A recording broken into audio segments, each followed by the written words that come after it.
ಅರೆ ಅರೆ ತಮ್ಮ, ಓಂ ಶಾಂತಿ. ಯಾರು ಮೊಟ್ಟ ಮೊದಲು ಭಕ್ತಿಯನ್ನು ಪ್ರಾರಂಭಿಸಿದರೋ, ಯಾರು ನಂಬರ್ 1 ಪೂಜ್ಯರಾಗಿದ್ದವರು ನಂತರ ಪೂಜಾರಿಯಾಗಿದ್ದಾರೆಯೋ ಆ ರಥದಲ್ಲಿಯೇ ತಂದೆಯು ಬರುತ್ತಾರೆ.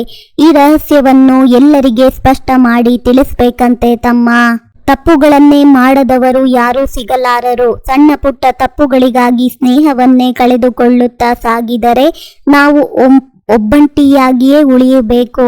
ಓಂ ಶಾಂತಿ ಅಣ್ಣ. ಅಣ್ಣ, ಬಾಬಾ ಇವತ್ತು ಕೇಳ್ತಿದ್ದಾರೆ, ತಂದೆಯು ತಮ್ಮ ವಾರಸುದಾರ ಮಕ್ಕಳಿಗೆ ಯಾವ ಆಸ್ತಿಯನ್ನು ಕೊಡೋದಕ್ಕೆ ಬಂದಿದ್ದಾರೆ ಅಂತ. ತಂದೆ ಸುಖ, ಶಾಂತಿ ಮತ್ತು ಪ್ರೇಮದ ಸಾಗರರಾಗಿದ್ದಾರೆ ಅಲ್ವಾ. ಪೂರ್ಣ ಖಜಾನೆಗಳನ್ನು ವಿಲ್ ಮಾಡುತ್ತಾರೆ. ಈ ರೀತಿ ವಿಲ್ ಮಾಡ್ತಾರೆ, ಅದನ್ನು 21 ಜನ್ಮಗಳವರೆಗೂ ನಾವು ತಿಂತಾ ಇರ್ತೀವಿ. ಆದರೂ ಸಹ ಅದು ಮುಗಿಯೋದಿಲ್ಲ. ನಿಮ್ಮನ್ನು ಕವಡೆಯಿಂದ ವಜ್ರ ಸಮಾನರನ್ನಾಗಿ ಮಾಡ್ತೀನಿ ಅಂತ ಬಾಬಾ ಹೇಳ್ತಾರೆ. ನಾವು ತಂದೆಯ ಪೂರ್ಣ ಖಜಾನೆಗಳನ್ನು ಯೋಗ ಬಲದಿಂದ ಪಡಿಬೇಕು ಅಣ್ಣ. ಯೋಗದ ವಿನಃ ಖಜಾನೆ ಪ್ರಾಪ್ತಿಯಾಗೋದಕ್ಕೆ ಸಾಧ್ಯ ಇಲ್ಲ ಅಂತ ಬಾಬಾ ಹೇಳ್ತಾರೆ ಅಣ್ಣ. ಮತ್ತೆ ಶಿವಭಗವಾನ ವಾಚ ಏನಂದರೆ, ಈಗ ಶಿವ ಭಗವಂತನನ್ನು ಎಲ್ಲರೂ ಮಾನ್ಯ ಮಾಡುತ್ತಾರೆ. ಒಬ್ಬರೇ ನಿರಾಕಾರ ಶಿವನಾಗಿದ್ದಾರೆ. ಎಲ್ಲರೂ ಅವರನ್ನು ಪೂಜಿಸುತ್ತಾರೆ. ಉಳಿದಂತೆ ಯಾರೆಲ್ಲ ದೇಹಧಾರಿಗಳಿದ್ದಾರೆಯೋ ಅವರಿಗೆ ಸಾಕಾರ ರೂಪವಿದೆ. ಮೊದಲು ಆತ್ಮವು ನಿರಾಕಾರವಾಗಿತ್ತು, ನಂತರ ಸಾಕಾರಿ ರೂಪನ ಧರಿಸುತ್ತೆ. ಸಾಕಾರವಾಗುತ್ತೆ ಅಂದರೆ ಶರೀರದಲ್ಲಿ ಪ್ರವೇಶ ಮಾಡಿದಾಗ ಅದರ ಪಾತ್ರ ನಡೆಯುತ್ತೆ ಅಂತ ಹೇಳ್ತಿದ್ದಾರೆ ಅಣ್ಣ. ಎಷ್ಟೊಂದು ಭಕ್ತಿ ಮಾಡುತ್ತಾರೆ, ಆದರೆ ಏನೂ ಗೊತ್ತಿಲ್ಲ. ತಾವೂ ಸಹ ಶಿವನ ಪೂಜೆಯನ್ನು ಮಾಡಿರುತ್ತೀರಿ. ಈಗ ನಿಮಗೆ ತಿಳುವಳಿಕೆ ಇದೆ. ಮೊದಲು ಏನೂ ಸಹ ತಿಳಿದಿರಲಿಲ್ಲ. ಅವರ ಕರ್ತವ್ಯವೇನು, ಯಾವ ಸುಖವನ್ನು ಕೊಡುತ್ತಾರೆ ಎಂಬುದೇನೂ ತಿಳಿದಿರಲಿಲ್ಲ. ಅದಕ್ಕೆ ಪರಮ ಆತ್ಮನೆಂದು ಹೇಳುತ್ತಿದ್ದೀರಿ. ಪರಮ ಆತ್ಮನಿಂದ ಪರಮಾತ್ಮನಾಗಿ ಬಿಡುತ್ತದೆ. ಆದರೆ ಪರಮಾತ್ಮನು ಏನು ಮಾಡುತ್ತಾರೆಂದು ನಿಮಗೆ ತಿಳಿದಿರಲಿಲ್ಲ. ಕೇವಲ ಅವರು ಸರ್ವವ್ಯಾಪಿ ನಾಮರೂಪದಿಂದ ಭಿನ್ನವಾಗಿದ್ದಾರೆಂದು ಹೇಳಿಬಿಡುತ್ತೀರಿ. ಅಂದ ಮೇಲೆ ಅವರ ಮೇಲೆ ಆಲನ್ನೆರೆಯುವುದು ಶೋಭಿಸುವುದಿಲ್ಲವಲ್ಲವೇ? ಅವರಿಗೂ ಆಕಾರವಿದೆ, ಆದ್ದರಿಂದಲೇ ಪೂಜಿಸುತ್ತೀರಲ್ಲವೇ ಅಂತ ಬಾಬಾ ಹೇಳ್ತಿದ್ದಾರೆ ತಮ್ಮ. ಕಷ್ಟಗಳು ಮನುಷ್ಯರಿಗೆ ಬಾರದೆ ಮರಕ್ಕೆ ಬಂದಿತೆ. ದೇವರು ಕಷ್ಟಗಳ ಜೊತೆಗೆ ಅದನ್ನು ಪರಿಹಾರ ಮಾಡಿಕೊಳ್ಳುವ ಶಕ್ತಿಯನ್ನು ನಮಗೆ ಕೊಟ್ಟಿದ್ದಾನೆ. ಆಗಿದ್ದ ಮೇಲೆ ಅಳುತ್ತಾ ಕೂರುವುದರಲ್ಲಿ ಅರ್ಥವಿಲ್ವಂತೆ ತಮ್ಮ. ಅಣ್ಣ, ಮತ್ತೆ ಬಾಬಾ ಹೇಳ್ತಿದ್ದಾರೆ, ನೀವು ಜ್ಞಾನಚಿತೆಯ ಮೇಲೆ ಕುಳಿತು ಸುಂದರರಾಗ್ತೀರಿ, ಕಾಮಚಿತೆಯ ಮೇಲೆ ಕುಳಿತು ಕಪ್ಪಾಗ್ಬಿಡ್ತೀರಿ. ದೇವತೆಗಳು ವಾಮ ಮಾರ್ಗದಲ್ಲಿ ಹೋಗಿ ವಿಕಾರಿಗಳಾದರು. ನಂತರ ಅವರ ಹೆಸರನ್ನು ದೇವತೆಗಳಂತ ಹೇಳೋದಕ್ಕೆ ಸಾಧ್ಯ ಆಗಿಲ್ಲ. ವಾಮ ಮಾರ್ಗದಲ್ಲಿ ಹೋಗೋದ್ರಿಂದಾನೇ ನಾವು ಕಪ್ಪಾಗ್ಬಿಡ್ತೀವಿ. ಇದರ ಚಿಹ್ನೆಯನ್ನು ತೋರಿಸಿದ್ದಾರೆ ಅಲ್ವಾ. ಕೃಷ್ಣ, ರಾಮ ಮತ್ತು ಶಿವನನ್ನು ಕೂಡ ಕಪ್ಪಾಗಿ ಮಾಡಿಬಿಟ್ಟಿದ್ದಾರೆ. ಆದರೆ ನೀವು ಮಕ್ಕಳಿಗೆ ತಿಳಿದಿದೆ, ಶಿವ ತಂದೆಯಂತೂ ಎಂದೂ ಕಪ್ಪಾಗುವುದಿಲ್ಲ. ಅವರಂತೂ ವಜ್ರವಾಗಿದ್ದಾರೆ. ನಿಮ್ಮನ್ನೂ ಸಹ ವಜ್ರ ಸಮಾನರನ್ನಾಗಿ ಮಾಡುತ್ತಾರೆ. ಅವರಂತೂ ಎಂದೂ ಕಪ್ಪಾಗುವುದಿಲ್ಲ. ಅಂದ ಮೇಲೆ ಅವರನ್ನು ಏಕೆ ಕಪ್ಪು ಮಾಡಿಬಿಟ್ಟಿದ್ದಾರೆ? ಯಾರೋ ಕಪ್ಪಾಗಿರೋರು ಶಿವಲಿಂಗವನ್ನು ಸಹ ಕಪ್ಪಾಗಿ ಮಾಡಿರ್ಬೋದು. ಶಿವ ತಂದೆ ಹೇಳ್ತಾರೆ, ನಾನೇನು ದೋಷ ಮಾಡಿದೆ, ನನ್ನನ್ನು ಕಪ್ಪಾಗಿ ತೋರಿಸ್ಬಿಟ್ಟಿದ್ದಾರೆ. ನಾನಂತೂ ಎಲ್ಲರನ್ನು ಸುಂದರ ಅಂದರೆ ಪಾವನರನ್ನಾಗಿ ಮಾಡ್ತೀನಿ. ಅದಕ್ಕೋಸ್ಕರನೇ ನಾನು ಈ ಭೂಮಿ ಮೇಲೆ ಬರ್ತೀನಿ. ನಾನಂತೂ ಸದಾ ಸುಂದರನಾಗಿದ್ದೇನೆ. ಮನುಷ್ಯರ ಬುದ್ಧಿಯು ಈ ರೀತಿ ಆಗಿಬಿಟ್ಟಿದೆ, ಏನು ತಿಳಿದುಕೊಳ್ಳೋದೇ ಇಲ್ಲ ಅಂತ ಬಾಬಾ ಹೇಳ್ತಿದ್ದಾರೆ. ಶಿವತಂದೆ ಎಲ್ಲರನ್ನೂ ವಜ್ರವನ್ನಾಗಿ ಮಾಡೋದಕ್ಕೆ ಬಂದಿದ್ದಾರೆ.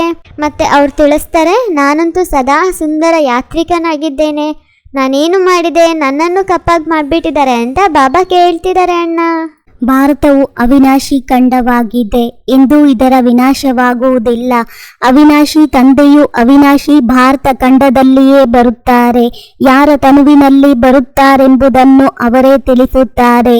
ಮತ್ಯಾರೂ ತಿಳಿಸುವುದಿಲ್ಲ. ನಿಮಗೂ ಗೊತ್ತಿದೆ, ತಂದೆಯು ಯಾವುದೇ ಸಾಧು ಮಹಾತ್ಮರಲ್ಲಿಯೂ ಸಹ ಬರಲು ಸಾಧ್ಯವಿಲ್ಲ. ಏಕೆಂದರೆ ಅವರು ಹಠಯೋಗಿಗಳು, ನಿವೃತ್ತಿ ಮಾರ್ಗದವರಾಗಿದ್ದಾರೆ.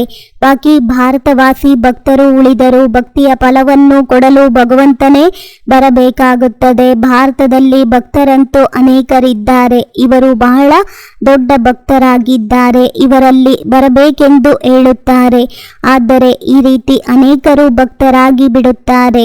ನಾಳೆ ಯಾರಿಗಾದರೂ ವೈರಾಗ್ಯ ಬಂದರೆ ಭಕ್ತರಾಗಿ ಬಿಡುವರು. ಅವರು ಈ ಜನ್ಮದ ಭಕ್ತರಾದರಲ್ಲವೇ ಅಂಥವರಲ್ಲಿ ಬರುವುದಿಲ್ಲ. ಯಾರು ಮೊಟ್ಟ ಮೊದಲು ಭಕ್ತಿಯನ್ನು ಪ್ರಾರಂಭಿಸಿದರೋ ಅವರಲ್ಲಿಯೇ ನಾನು ಬರುತ್ತೇನೆ.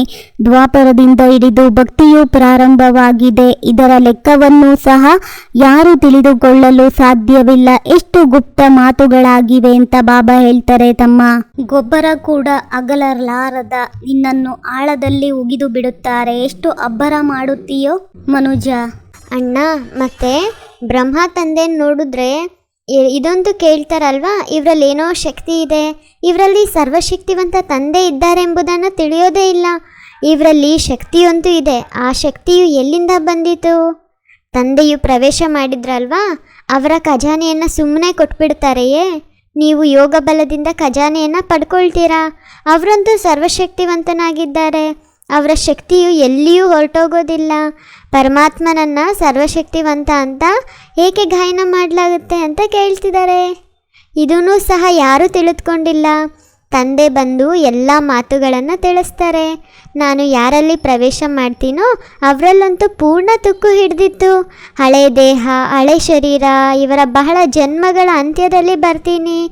ಆತ್ಮದಲ್ಲಿ ಯಾವ ತುಕ್ಕು ಹಿಡಿದಿದೆಯೋ ಅದನ್ನು ಯಾರೂ ತೆಗೆಯೋದಕ್ಕೆ ಸಾಧ್ಯ ಇಲ್ಲ ಅಂತ ಬಾಬಾ ಹೇಳ್ತಿದ್ದಾರೆ. ತುಕ್ಕನ್ನು ತೆಗೆಯೋರು ಒಬ್ಬರೇ ಸದ್ಗುರುವಾಗಿದ್ದಾರೆ. ಅವರು ಸದಾ ಪಾವನವಾಗಿದ್ದಾರೆ. ಇದನ್ನು ನೀವು ತಿಳ್ಕೊಂಡಿದ್ದೀರಿ. ಇದೆಲ್ಲವನ್ನು ಬುದ್ಧಿಯಲ್ಲಿ ಇಟ್ಕೊಳ್ಳಲು ಸಮಯನೂ ಬೇಕು ಅಂತಿದ್ದಾರೆ ಅಣ್ಣ. ನೀವು ಮಕ್ಕಳಿಗೆ ತಂದೆ ಎಲ್ಲವನ್ನು ವಿಲ್ ಮಾಡಿಬಿಡ್ತಾರೆ. ತಂದೆ ಜ್ಞಾನದ ಸಾಗರ, ಶಾಂತಿಯ ಸಾಗರ ಆಗಿದ್ದಾರೆ. ಬರುವುದು ಹಳೆಯ ಪ್ರಪಂಚದಲ್ಲೇ. ಯಾರು ವಜ್ರ ಸಮಾನರಾಗಿದ್ರು ನಂತರ ಕವಡಿಯ ಸಮಾನರಾದರು, ಅವರಲ್ಲೇ ಪ್ರವೇಶ ಮಾಡ್ತಾರೆ. ಶ್ರೇಷ್ಠ ಪದವಿ ಪಡೆಯಲು ತಂದೆಯನ್ನು ಪೂರ್ಣ ಅನುಸರಿಸಬೇಕಾಗಿದೆ. ಎಲ್ಲವನ್ನು ತಂದೆಗೆ ಅರ್ಪಣೆ ಮಾಡಿ ಟ್ರಸ್ಟಿಯಾಗಿ ಎಲ್ಲವನ್ನು ಸಂಭಾಲನೆ ಮಾಡಬೇಕು.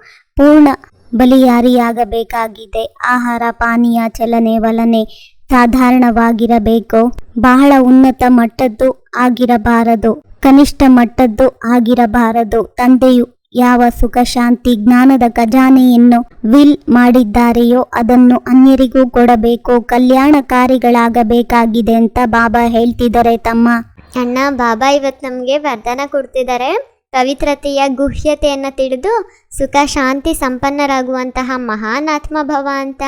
ಪವಿತ್ರತೆಯ ಶಕ್ತಿ ಮಹಾನತೆಯನ್ನು ತಿಳಿದು ಪವಿತ್ರ ಅರ್ಥಾತ್ ಪೂಜ್ಯ ದೇವಾತ್ಮರು ಈಗಲೇ ಆಗಿ ಅಂತ ಹೇಳ್ತಿದ್ದಾರೆ. ಅಂತ್ಯದಲ್ಲಿ ಆಗುವೆ ಅಂತ ಹೇಳಬಾರ್ದು. ಇಲ್ಲಿ ಬಹಳ ಕಾಲದಿಂದ ಜಮಾ ಮಾಡಿಕೊಂಡಿರುವ ಶಕ್ತಿ ಅಂತ್ಯದಲ್ಲಿ ಕೆಲಸಕ್ಕೆ ಬರುತ್ತೆ. ಪವಿತ್ರರಾಗುವುದು ಏನು ಸಾಧಾರಣ ಮಾತಲ್ಲ ಅಂತ ಹೇಳ್ತಿದ್ದಾರೆ. ಬ್ರಹ್ಮಚಾರಿಯಾಗಿದ್ದರೆ ಪವಿತ್ರರಾಗ್ಬಿಟ್ಟೆ ಅಂತ ತಿಳಿತಾರೆ. ಆದರೆ ಪವಿತ್ರತೆ ಜನನಿಯಾಗಿದೆ. ಸಂಕಲ್ಪದಿಂದಾಗಲಿ, ವೃತ್ತಿಯಿಂದಾಗಲಿ, ವಾಯುಮಂಡಲದಿಂದ, ವಾಣಿಯಿಂದ, ಸಂಪರ್ಕದಿಂದ ಸುಖ ಶಾಂತಿಯ ಜನನಿ ಆಗಬೇಕು. ಇವರಿಗೆ ಹೇಳಲಾಗುತ್ತೆ ಮಹಾನಾತ್ಮ ಅಂತ. ಮತ್ತು ಸ್ಲೋಗನ್ ಹೇಳ್ತಿದ್ದಾರೆ ಬಾಬಾ, ಶ್ರೇಷ್ಠ ಸ್ಥಿತಿಯಲ್ಲಿ ಸ್ಥಿತರಾಗಿ ಸರ್ವ ಆತ್ಮರಿಗೆ ದಯಾದೃಷ್ಟಿ ನೀಡಿ ವೈಬ್ರೇಷನ್ ಹರಡಿ ಅಂತ.